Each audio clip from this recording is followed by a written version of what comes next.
ওদের বাপ হস তাইলে আমি তোর বাপেরও বাপ, ফাকিং গ্র্যান্ডফাদার।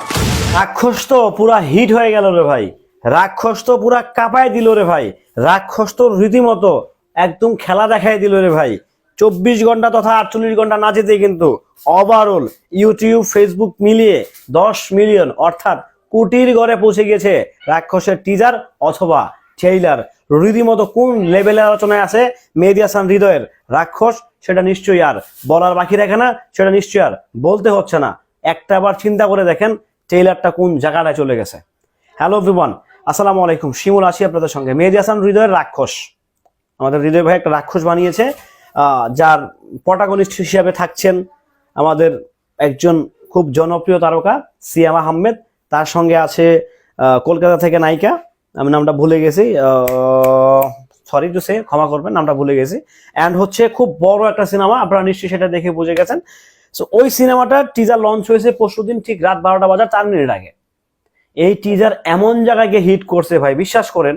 এটা না, আমার যেটা মনে হয় রিয়েল এনার্জি প্রোডাকশনের ধারণা ছিল না যে এই টিজারটা আসলে একটু ম্যাসিভ আকারে আসলে দর্শক গ্রহণ করবে। দেখেন, আমি বরাবরই একটা কথা বলে আসছি, আমি জানি ভিডিও নিচে অনেক গালি খাবো, আমি জানি কারা গালি দিবে, সো বাট আই রেসপেক্ট, আপনাদেরকে সম্মান করে বলছি। তো একটা নির্মাতা যখন তার ভীষণটাকে পর্দায় তুলে ধরতে চায়, ডেফিনেটলি তার ভাব আবেগ সে তুলে ধরে। আপনারা জানেন মেহেদী হাসান হৃদয় কিন্তু বরবাদ বানিয়েছে, প্রথম সিনেমা দেশে প্রুফ করেছে, নট অনলি প্রুফ করেছে, বাংলা সিনেমার যতগুলো ব্যবসায়িক সিনেমা আছে সকল ব্যবসায়িক সিনেমার ক্যারিয়ারকে একদম লন্ডভন্ড করে দিছে মেহেদী হাসান হৃদয় একাই। সো দেন সেকেন্ড টাইম হচ্ছে উনি একটা লম্বা একটা ব্রেক নেওয়ার পরে হচ্ছে উনি আবার ব্যাক করলেন রাক্ষস নিয়ে, একই প্রযোজনা প্রতিষ্ঠান রিয়েল এনার্জি প্রোডাকশন, একই পরিচালক, বাট এখানে কাস্টিং এ অনেকটাই পরিবর্তন করা হয়েছে। ঠিক আছে, বরবাদে ছিল মেগাস্টার শাকিব খান, এখন রাক্ষস হচ্ছে আমাদের এই বর্তমানের তরুণদের অন্যরকম ভালোবাসার পাত্র সিয়াম আহমেদ। সো সবকিছু মিলিয়ে রাক্ষস আমি বলবো সুপারহিট। আপাতত ফেসবুকে আমরা যদি মানে যতগুলো সিনেমার ট্রেলার মুক্তি পাইছে আপনারা কম্পেয়ার করতে পারবেন, মানে শাকিব খানের প্রিন্সের টিজারের পরে কিন্তু সবচেয়ে বেশি ভিউজ হচ্ছে সিয়াম আহমেদের রাক্ষসের।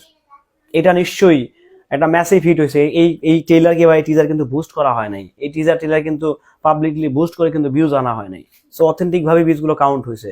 সো নিঃসন্দেহে সিয়াম আহমেদের রাক্ষসের প্রতি ডেফিনেটলি শুভকামনা থাকবে, কারণ ভাই দেখেন, দিন শেষে বাংলা চলচ্চিত্র এগিয়ে যাক সেই প্রত্যাশা আমার ব্যক্তিগত শিমুলের।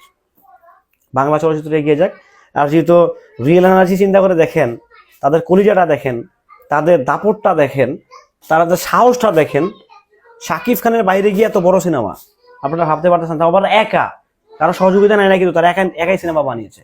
সো নিঃসন্দেহে বাজেট যাই হোক, বাজেট ডাজন্ট ম্যাটার। সিনেমা হ্যাঁ কিছু আপত্তি আছে আমার নিজেরও, স্ল্যাং গুলো কেটে দিলে হয়তো ভালো হইতো, বাট যেহেতু তারা জানি না এগুলো কেন করছে তারা, হয়তো বা এটা তাদের একটা নেগেটিভ প্রচারণা স্ট্যান্ড বাজি ছিল, হতে পারে এটাও। সো সবকিছু মিলে আশা করছি সিনেমাতে এইসব স্ল্যাং ট্যাং থাকবে না, এগুলো মিউট করা হবে কিংবা ভিপ দেওয়া হবে, আশা করতে থাকবে এগুলো ভিপ হবে অটোমেটিক্যালি। বাট যাই বলেন, দিন শেষে আমার কাছে মনে হচ্ছে ফেসবুক ইউটিউবে রাক্ষস রাইট নাও হিট মানে সুপার হিট আমার কাছে মনে হচ্ছে। একটা ভিন নায়ক, কিন্তু সিয়াম আহমেদের এত ভিউজ হয় নাই কখনো, সিয়াম আহমেদ কখনো এত পপুলারিটি পায় না সিনেমা নিয়ে। সো এখানে মেহেদী হাসান হৃদয়ের একটা পপুলারিটি আছে, রিয়েল এনার্জির একটা নাম আছে, সবকিছু মিলে এটা ব্লাস্ট হয়ে গেছে।